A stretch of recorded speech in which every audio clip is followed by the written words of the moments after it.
Estamos a 2 días de que se cumplan 11 meses desde que iniciaron los ataques del régimen de Israel sobre la Franja de Gaza. Se informa de que por lo menos hay 40.878 muertos y cerca de 94.500 heridos.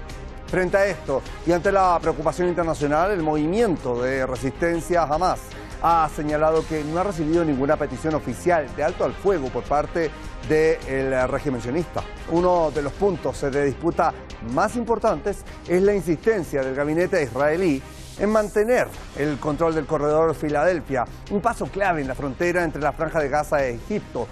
Frente a esto, Hamas exige la retirada total de las tropas israelíes de esta zona. Otro tema relevante también es la situación de los retenidos en Gaza. Y en este sentido, el grupo palestino ha reiterado que va a pasar con los cautivos. Esto va a ser, dice, decisión del gabinete sionista. Les saludo, Osvaldo Canales, y junto al equipo los llevo de inmediato al análisis en Detrás de la Razón.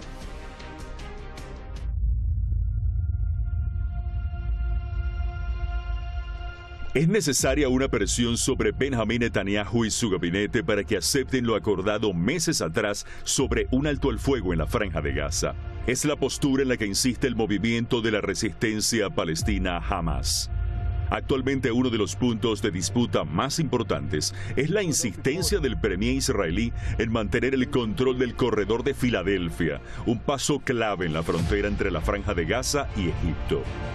Hamas exige la retirada total de las tropas israelíes de esta zona, advirtiendo que Netanyahu con esta postura busca frustrar un acuerdo.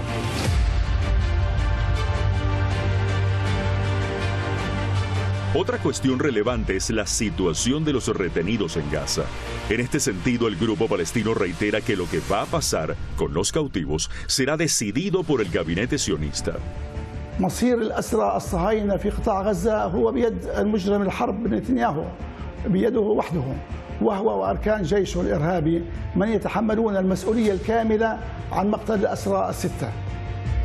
يعني إن مراهنة نتنياهو على سياسة التصعيد العسكري ومحاولة تحرير الأسرى بالقوة قد فشلت وتسببت بقتل المزيد منهم على يد جيشه.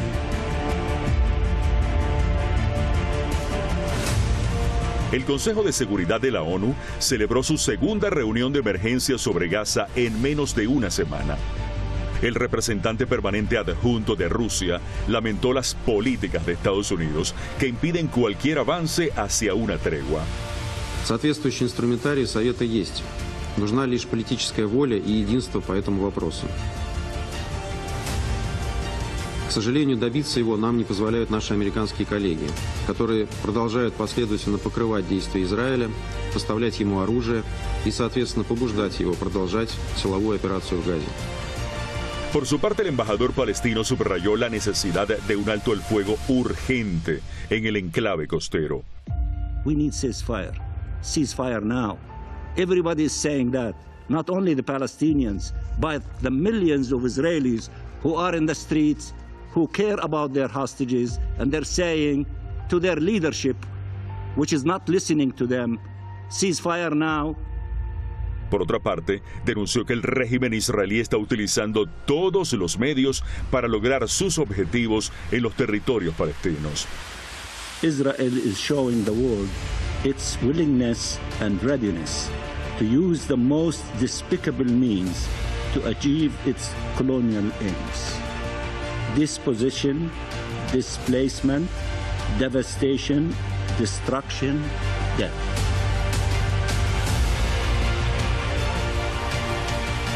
Una investigación sobre las Fuerzas Armadas israelíes por el crimen de guerra de destrucción arbitraria en Gaza es lo que ha exigido Amnistía Internacional. En su informe, la ONG afirma que el ejército israelí, mediante excavadoras y explosivos de colocación manual, ha arrasado barrios enteros, incluidas casas, escuelas y mezquitas. Nuestro análisis revela una constante a lo largo del perímetro oriental de Gaza que concuerda con la destrucción sistemática de un área completa. Estas viviendas no se destruyeron como resultado de un intenso combate, sino que las Fuerzas Armadas israelíes arrasaron deliberadamente las tierras después de hacerse con el control de la zona.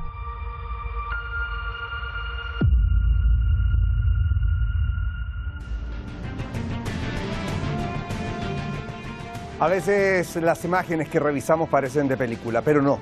Superan la realidad claramente. Y los objetivos también. ¿Qué es lo que hay detrás? ¿Qué se busca? ¿Por qué no se consigue un alto al fuego? Bueno, revisamos eso y más de ahora en adelante. ¿Nos acompaña hoy? Revisamos de inmediato. Ahí tenemos en pantalla a Juan Luis González Pérez, analista político, colaborador geopolítico de medios públicos internacionales y escritor también. Nos acompaña desde Cádiz, España. Junto a él tendremos el día de hoy a Afonso Magaláes, analista internacional y economista, académico del Centro de Estudios Árabes de la Universidad de Chile. Desde Brasilia, Brasil, nos acompaña entonces para llevar adelante este tema. Y me queda saludarlos directamente. Ya los tenemos en nuestro videowall a ambos. Muchísimas gracias, Afonso. ¿Cómo estás? Sí, bueno, buenos días, buenas tardes. Te escuchamos perfecto. Juan Luis, ¿cómo te encuentras tú? Muchísimas gracias por contestar nuestra llamada. Nada, encantado como siempre de estar aquí con vosotros atendiendo a vuestros requerimientos. Bien, revisábamos el informe, bastante completo, lo hizo nuestro equipo durante las recientes horas sobre las reacciones que hay frente a este tema y hay que centrarnos primero que todo. Juan Luis González, voy contigo. Hamás ha asegurado que no ha recibido ninguna petición oficial de alto al fuego.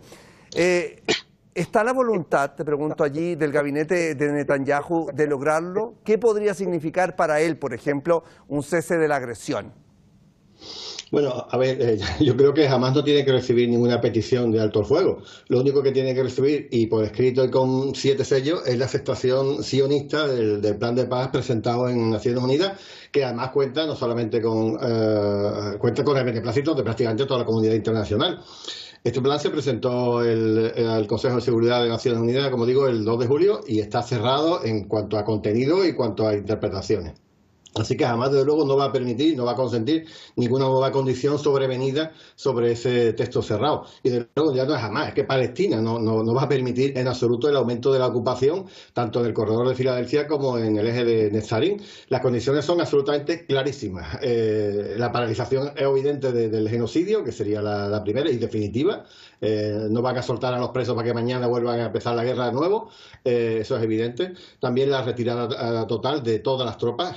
Intercambio de prisioneros serio, como se han hecho en otras ocasiones, la entrada total y sin límites de ayuda humanitaria, la vuelta de la población a sus hogares y la reconstrucción de todo lo demolido, porque esto ha sido una auténtica demolición de toda la franja.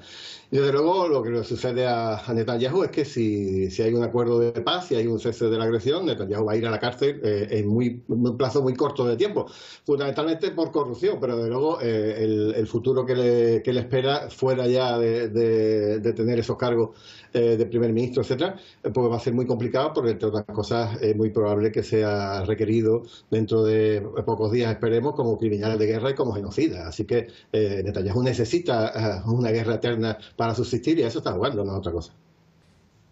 Bien, diste en un punto clave, que es por qué se protege tanto el propio Netanyahu de tal vez no avanzar en que termine finalmente esta agresión. Afonso, voy contigo. Lo decía Juan Luis, no deberían incluirse nuevos puntos, pero el régimen insiste en mantener el control del corredor de Filadelfia, paso que es clave en la frontera entre la Franja de Gaza y Egipto. ¿Qué busca con esto, en este caso, el gabinete de extrema derecha? Porque en la práctica es seguir poniéndole barreras para que esto no avance. Sí, es una zona estratégica y además se crea una situación de intimidación contra el mismo, de respeto contra Egipto, ¿no? Entonces, hace parte de la invasión y de la violencia y de las agresiones a la soberanía de Palestina y su pueblo. Este corredor tiene una importancia así y de comunicación, de salida, de entrada de alimentos, de suprimentos. Entonces, la ditadura de Netanyahu parece que no quiere abrir mão del control de esa zona Claro, porque en este caso, Afonso, Hamás exige, de hecho, la retirada de todas las tropas israelíes de este punto en específico. Entendamos que todos tienen derecho a exigir cuando estamos hablando de llegar a un acuerdo. Sí, claro, claro. No habrá acuerdo si no sale ahí del territorio, incluso de esa zona ahí de la zona de Palestina, ¿no? De Franja de Gaza y Cisjordania. Ahora, para continuar con esto mismo, tema que ha hecho literalmente estallar las manifestaciones. Voy contigo, Juan Luis, en Tel Aviv. Hemos visto durante esta semana manifestaciones, violencia con los uniformados, las personas allí protestando en las calles de Tel Aviv. Lo hacen por los retenidos en la Franja de Gaza. Hamás se ha hecho eco de esto y ha dicho que el destino de los retenidos sionistas está en manos de quien detonó todo este conflicto como criminal de guerra, que es Benjamin Netanyahu. ¿El premier tiene algún interés, te pregunto allí, en recuperar literalmente a los israelíes retenidos? Ningún interés. Ya lo ha dicho oficialmente Netanyahu por algún lado, pero también de miembros de su gabinete. Ellos dicen clarísimamente que prefieren mantener en su poder el eje de Filadelfia que devolver a los rehenes. Así que lo que está haciendo, poco a poco, los va a ir asesinando él mismo y, bueno, y con la complicidad de los medios internacionales, culpará a Hamás de que quien lo ha matado realmente ha sido la resistencia y no ellos, como lleva sucediendo un montón de tiempo prácticamente desde hace un año. Y esto se llama la aplicación pura y dura de la doctrina Aníbal, ¿no?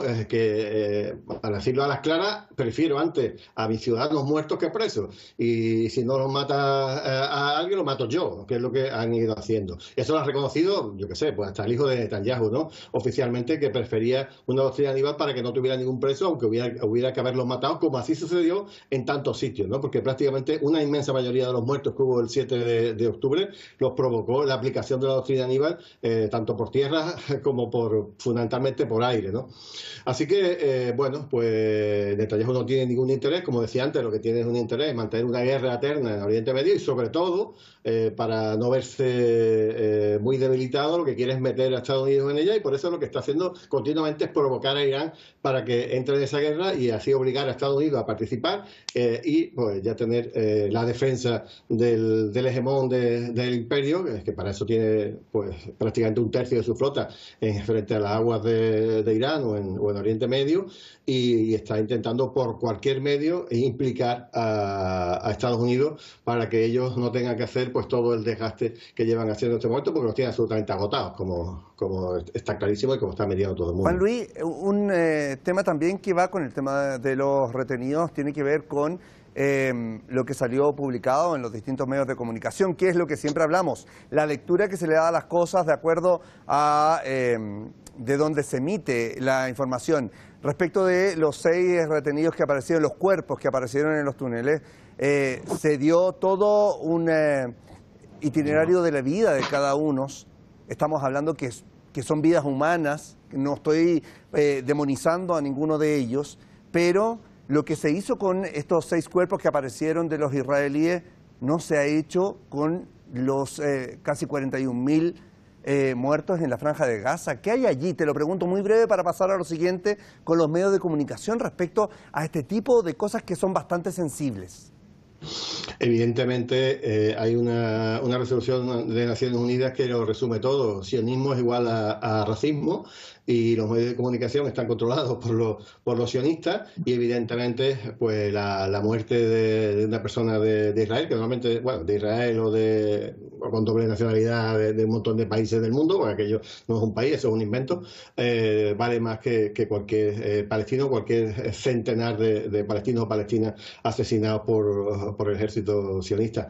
Bueno, pues eso lo llevamos viendo desde el primer día, que a veces incluso han llegado aquí a parar que la población israelí está muy estresada porque está viviendo con unas condiciones pues muy duras, ¿no? Y olvidándose de los palestinos que están viviendo directamente, enfrentando a la muerte diariamente, ¿no? Para ellos son el pueblo que domina el mundo, el resto somos cucarachas, somos goyim, somos cerdos, y estamos destinados a ser sus esclavos. Entonces si nos matan pues les da igual porque somos como animales. Esa es la filosofía que radica detrás de todo lo que hacen los medios de comunicación y de la justificación que hace el gobierno de Israel en cualquier momento. Voy con Afonso. Afonso, el Consejo de Seguridad de la ONU se reunió por segunda oportunidad en menos de una semana para abordar precisamente la emergencia en Gaza.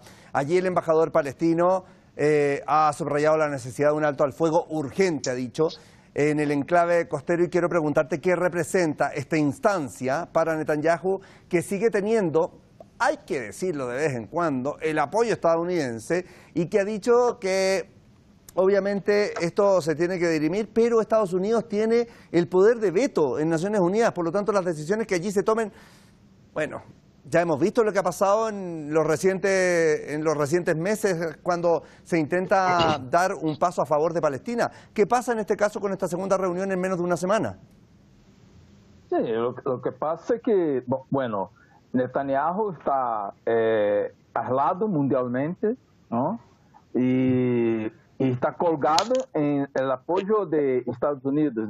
Por lo tanto, assim, tiene un apoyo fuerte, pero con los comicios electorales en Estados Unidos, los yankees están ahí, los demócratas particularmente, están en una situación muy desconfortable, porque las agresiones, los ataques, la masacre contra el pueblo palestino, apoyado con las armas, el apoyo económico de billones de dólares, puede comprometer, y yo estoy seguro que va a comprometer, la victoria de Kamala. Y Trump tiene gran posibilidad de ganar con esa situación de doble moral de los Estados Unidos, en especial del Partido Demócrata de Biden, que sigue enviando billones de dólares de apoyo militar, bélico, y siguiendo con el masacre, la violencia, la destrucción de Palestina. Más de 50.000 toneladas, de hecho, ha destinado Estados Unidos de armamento a el régimen de Israel durante estos casi 11 meses.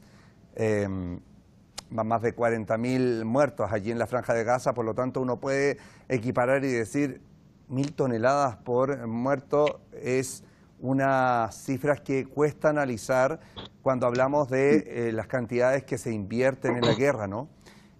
Voy con Juan Luis para hablar sobre también la postura de Amnistía Internacional, que exige claramente una investigación sobre las Fuerzas Armadas israelíes por el crimen de guerra de destrucción arbitraria en Gaza. Argumenta sí que la destrucción ocasionada no es a causa de un intenso combate, dice, sino más bien que las Fuerzas Armadas israelíes arrasaron deliberadamente con tierras que allí estaban. Esto sigue ocurriendo, hay que decirlo, y a estas horas, obviamente, cuando está ya la noche en la Franja de Gaza, es más peligroso. Y también, por estos días, en las ciudades en la Cisjordania ocupada que están siendo atacadas. ¿Quién responde cuando parece que se actúa sin límites, Juan Luis? Bueno, a mí personalmente no me ofrece ninguna garantía lo que diga Amnistía Internacional, porque está más que demostrado que no deja de ser un brazo, una extensión del Departamento de Estado norteamericano, especialmente cuando gobiernan los demócratas. Pero bueno, en este caso parece que se ha puesto del lado bueno de la historia. Y bueno, tampoco es que haya inventado nada, porque la propia ONU, los relatores de la ONU han reconocido lo mismo que está diciendo Amnistía, y lo mismo que sabe todo el planeta, que el Estado sionista está buscando hacer el máximo daño posible a la población de Gaza, y lo que está haciendo realmente es una demolición controlada y absoluta de toda la franja. Por otro lado, es absolutamente obvio porque se estima que alrededor del 50% de las bombas que se están tirando son bombas de las que llaman bombas tontas, ¿no? Que no tienen módulo de guiado, y entonces esa bomba pues cae pues al bulto más o menos a donde quieren que caiga, pero sin ningún tipo de precisión. Estamos hablando del 50% de esas miles de toneladas de bombas que están cayendo. Y esto, igual que antes yo hablaba de que esto era la aplicación de la doctrina Aníbal con los presos, que había que matarlos antes de que pidiera la resistencia. Muchos presos, muchas liberaciones de presos palestinos. A cambio, aquí se llama otra doctrina que está aplicando el Sahad, el ejército sionista, que se llama la doctrina Dahilla. Que la doctrina Dahilla, dicho muy rápidamente, significa, o sea, dice que los niños, los ancianos, las escuelas, los hospitales, todo, absolutamente todo, son objetivos militares. Y entonces todos son, para ellos, bueno, pues son susceptibles de ser asesinados, como está sucediendo. Entonces, bueno, pues ¿quién responde? Pues evidentemente debería responder el Tribunal Penal Internacional y la Corte Internacional de la Justicia, como mínimo, ¿no? Pero evidentemente también el Consejo de Seguridad de Naciones Unidas, pero no va a actuar evidentemente porque está controlado, entre otros, por Estados Unidos. Así que, bueno, pues por eso sigue siendo lo que está sucediendo en Gaza una auténtica vergüenza para toda la comunidad internacional, para cualquier persona que se sienta concernida por genocidio, y además lo que está demostrando es que el mundo basado en las reglas de Estados Unidos, que es lo que se está aplicando, lo que siempre ha aplicado Naciones Unidas, pues no funciona. Hay que buscar una manera nueva de reorganizar todo esto, porque desde luego el Consejo de Seguridad es incapaz de paralizar una matanza retransmitida en directo como ninguna otra a lo largo de la historia reciente de la humanidad. Yo les decía que a través de informes se lleva a cabo este análisis de 50.000 toneladas de armamentos destinados desde Estados Unidos, pero hay que sumarle otra cosa, porque eso es lo que Estados Unidos envió a, digamos, el régimen de Tel Aviv, pero se han destinado al final 85.000 toneladas entre Israel y Estados Unidos. O sea, no es poco. Aquí estamos hablando de una cantidad que ensordece literalmente cuando uno empieza a revisar las cifras. Voy con Afonso rápidamente, porque me queda poco tiempo, pero me interesa tu punto de vista.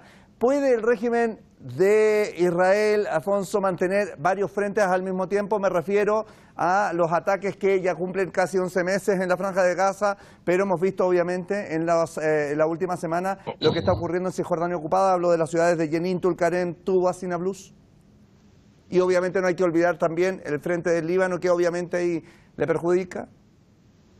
Sí, claro. Militarmente Israel tiene fuerza y la dictadura fascista de Netanyahu se aprovecha de esa fuerza militar para atacar por varias frentes, ¿no?